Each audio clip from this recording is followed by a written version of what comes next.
Hibernian had multiple chances to finish off Celtic. They couldn't do it, and in the end, they paid the penalty.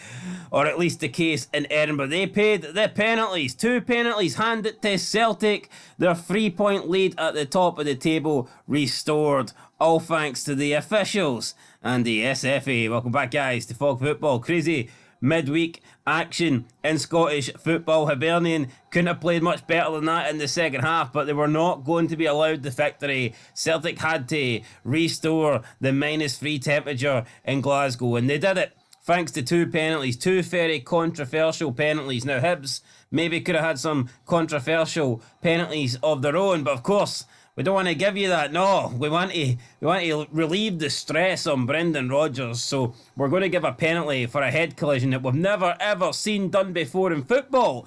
For my entire 29. My entire 33 years of watching football, I've never seen it. I've never seen it where an accidental clash of heads results in a penalty. I tell you what happens, right? This always happens. It's either a drop ball, if the referee deems that he needs to stop it, or one of the football players on the pitch will kick the ball out for a throw-in, and then the other team will give them it back, or the other scenario is the referee will simply give a free kick to the defending team, because it's easier to give a free kick to the defending team than it is to punish the defending team by giving the other team a penalty.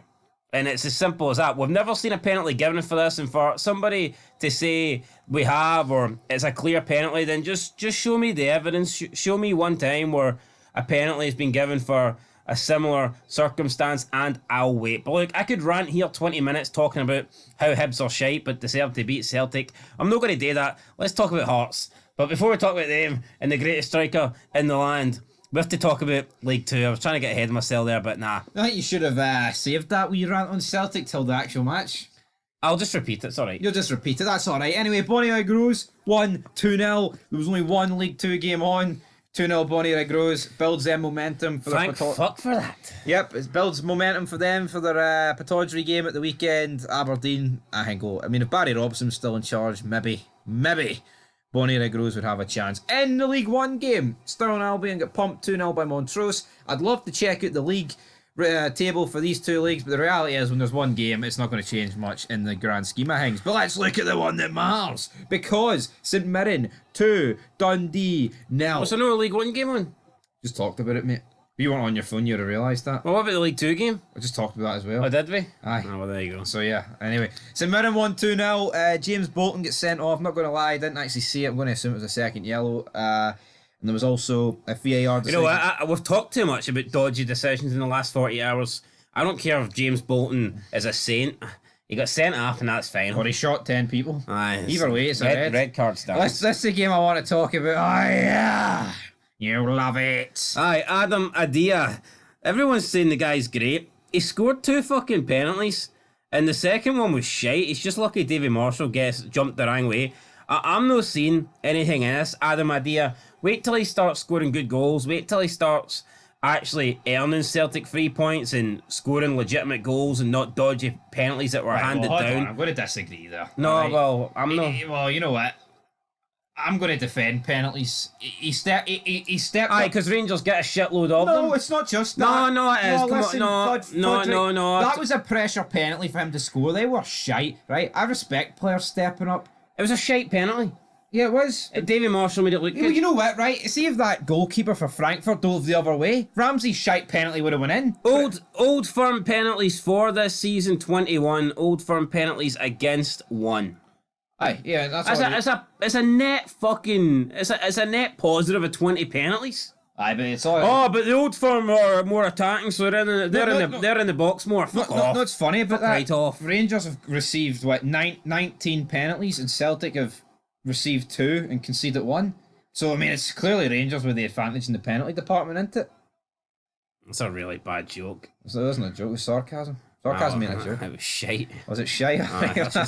Let's move on then. This game. No, let's not. Oh, all right. What's let's not. About? I don't think that the first penalty is not a penalty, right? It's an accidental clash of heads.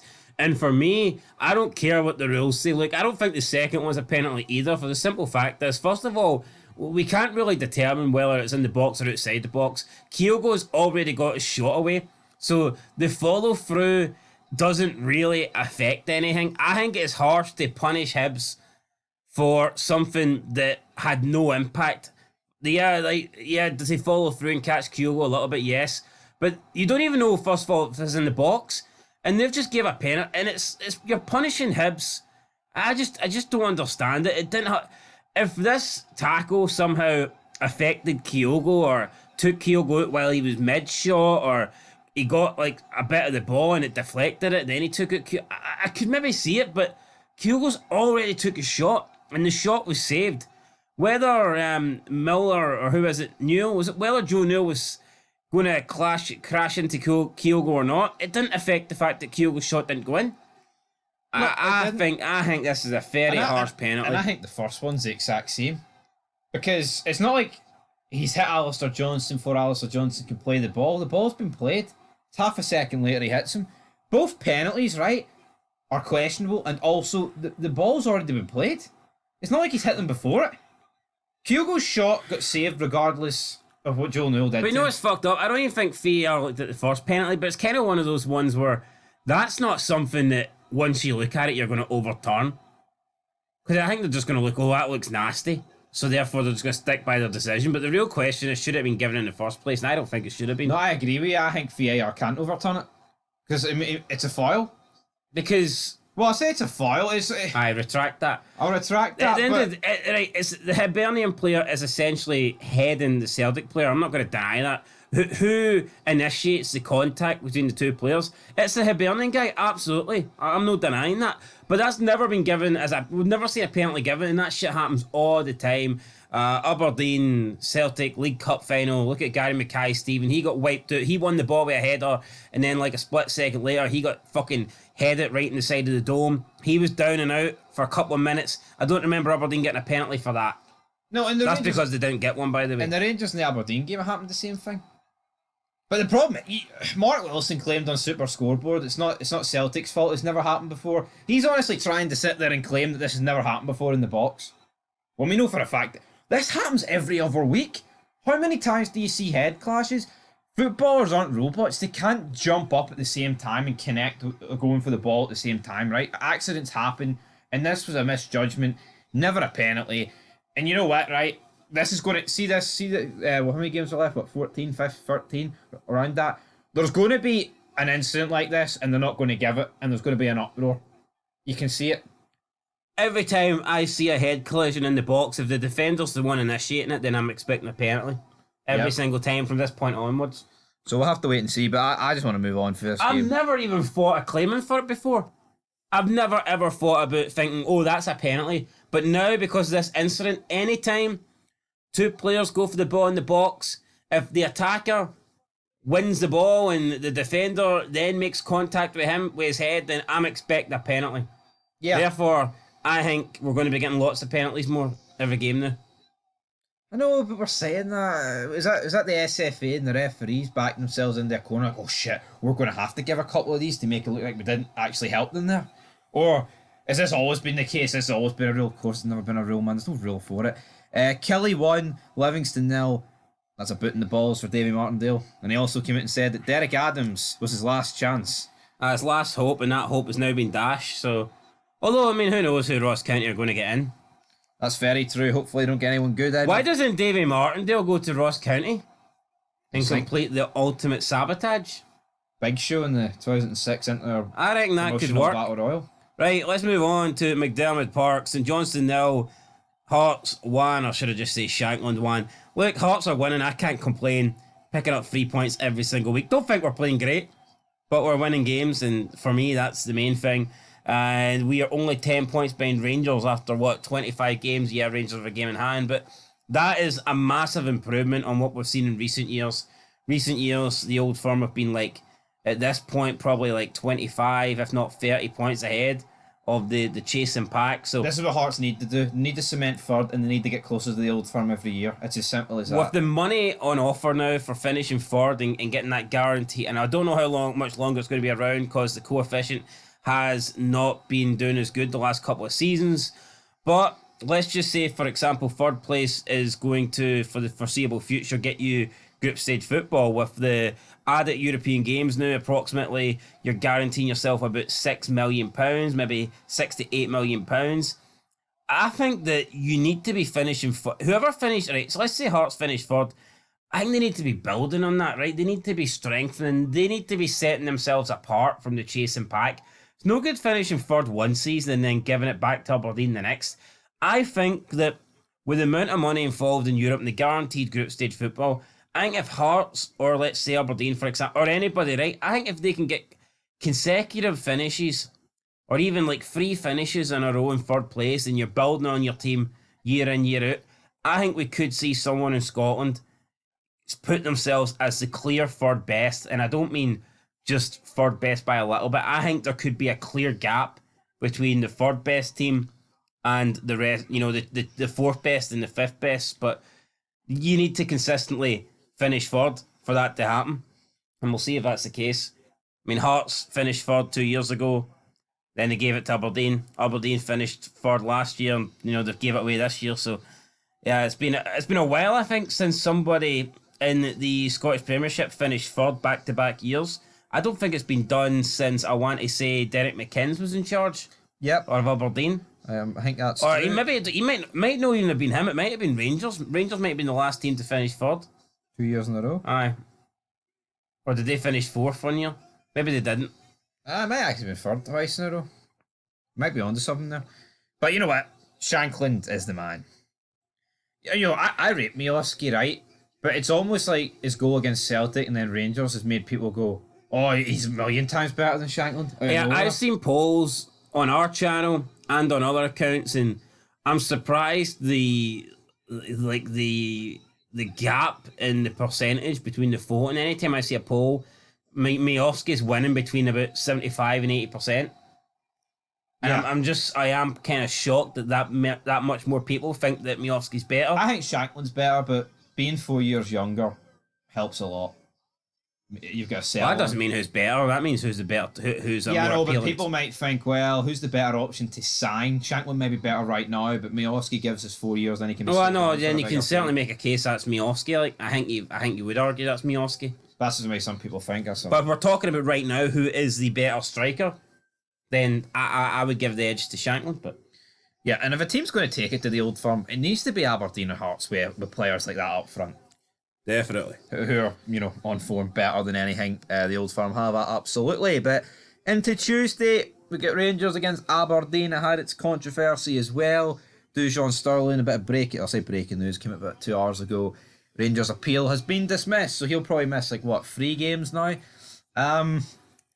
You know what? I don't think it was a red, but it's one of those ones. The fact the ref doubled down, I don't think the SFA were ever going to go against him in that regard.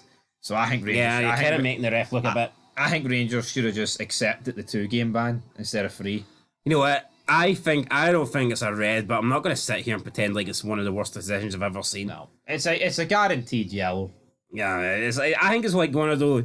I think it's one of those orange cards that people talk about. An amber card. Now, amber leaf. People whip out the amber when they normally whip that out in defence of why a player shouldn't get sent off because well, it's a yellow. But, he's been given a yellow, and they'll say, yeah, maybe it was an amber. And that's their defence as to why he wasn't sent off. But at the end of the day, right, the amber card doesn't exist. It's a fine line. Sometimes someone can commit a red card offence and only get a yellow. And in other cases, sometimes somebody can commit a yellow card offence and be a little bit hard done by and get a red. I think that's what happened with Dujo and Sterling here, but I don't think it's... See, in real time, I think it looks like a red. I'm not going to blame him for that. Well, when it first happened, I thought he was off. The crowd thought it was a red. But when you look at VAR, you slow it down, you actually see what happened. He doesn't catch him high or nothing. It's a yellow, but here, it's not the worst decision I've ever seen. That was saved for Wednesday. But anyway, the final game, Motherwell 5, Ross County 0. That's what I mean. See, you take away replays and shit like that in VAR. See if you just seen that in real time and you didn't get the replay, you'd have had no complaints. Yeah. No. So it's one of those weird things, isn't it? And then we move... You want anything... No, I think that's what people have got to look at. People just keep their tinted specs on and don't look at things like that. I think you've got to look at instances like that. And then you got to factor. I think if referees get that wrong, right, because they've seen it in real time, then it goes to VAR and they fix it. I think too much hate gets put on referees. Also, you got to factor in that when they show the replays, they slow it down as well. So therefore, it's not looking as fast and as reckless as the tackle was. And it is 2024. Football's going. You see, they're trying to introduce a blue card, sin bin, for 10 minutes. Maybe blue card means penalty to Rangers. I'll take it. Like, is a blue card like an amber? No, I don't know. It's a sin bin. I don't know how it would work. It must be like an amber, because then how would it be? How would you differentiate? So what's this? Like maybe 2 yellows gets you a blue, and then No. I think they're fucking it up. Football's never had that. It's always been red and yellows. Let's just stick We don't with need that. these gimmicks, man. Yeah, But the Derek Adams experiment gimmick is over because he got pumped 5-0. big Andy Halliday though. Blair Spittle's goal. Fuck Andy Halliday. Blair Spittle's goal the weekend or midweek. Did you see it? Haven't seen it. Nope. Well, I seen it and it split the net wide open. Curled it in for like 25 yards. Goal of the weekend. Absolutely. And that is where we're going to end it. Or not, because we're going to look at the league table, of course. And here it is. Celtics at top. 3 points from Rangers. Goal difference of 2. Rangers game in hand comes next Wednesday. On Valentine's Day, you're expecting Rangers to go top. Well, you'd think so, like, wouldn't you? Yeah, no, absolutely. I'm expecting them to go top. And you look at goals conceded. I mean, Rangers conceded at 12. Celtic conceded 17. Rangers conceded 8 at Ibrox, but only 4 away from home. Yeah. Well, Rangers away from home were really good. Oh, I know there's 1 draw and 2 defeats, but I think away from home Rangers have been good. As for doing the table, 6 points remains between the bottom 2, but Livingston 2 games extra played. Well, I would say is though, County's one of them's against Rangers, so I don't think the 2 games in hand matter as much when you're Ross County. If you're a top team, you've got 2 games in hand. Normally that's like 6 points. yeah. But I don't think Ross County having 2 games in hand necessarily means 6 points, and one of them is against Rangers, so I think you can scratch any points away for that game. I still think Livingston have a chance, but it's a fucking small one, and they need to get some results on the board soon.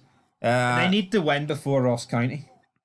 That they do, and I mean and I know right, Kilmarnock and St Mirren have played some extra games, but I just feel like in the past few weeks, Kilmarnock have continued their form. I think St Mirren have picked up a little bit, and you can just see the gap now that's opened up between these teams.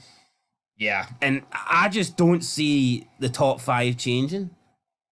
I think the only order that could potentially change is Kilmarnock and St Mirren, and even then, I don't think it will. For me, well, maybe the top 1 and 2 could change as well, but I don't see Kilmarnock or St Mirren being caught by any of the chasing pack. No, they're just not good enough. And I don't see how Kelly or St Mirren are going to drop off. Kelly have improved in January, so if St Mirren would get like Quan. And I think that's where it's going to leave us, guys. We've got Scottish Cup this weekend. Although that does leave 1 spot for 6th place, but you know what? I think getting the top 6 is all about competing for the European spots. See if you sneak into 6th, but you're no chance of getting 5th. Yeah, then what's the point? The dead spot, isn't it? Yeah, I get it. I think you make fractional more money, and then you have more games against the bigger teams. The only reason you'd want it if you were like dangerously close to 11th, and you were like, say there was only what 2 points separating 6th to 10th. Say there was only 2 points separating 6th to 11th, then you'd want it because it would guarantee no playoff. Well, I think you do get slightly more prize money, and then you're getting a couple more games against the bigger teams. But you're getting scudded 5 times pretty much. Wow. Anyway, that's it. Scottish Cup this weekend. Kind of takes the sting at the Premiership. It was just getting tasty, wasn't it? It was. It was, but with Celtic away to St Mirren, Rangers at home to the man that loves them, Scott Brown. It'll be an interesting weekend nonetheless. But until next time, peace.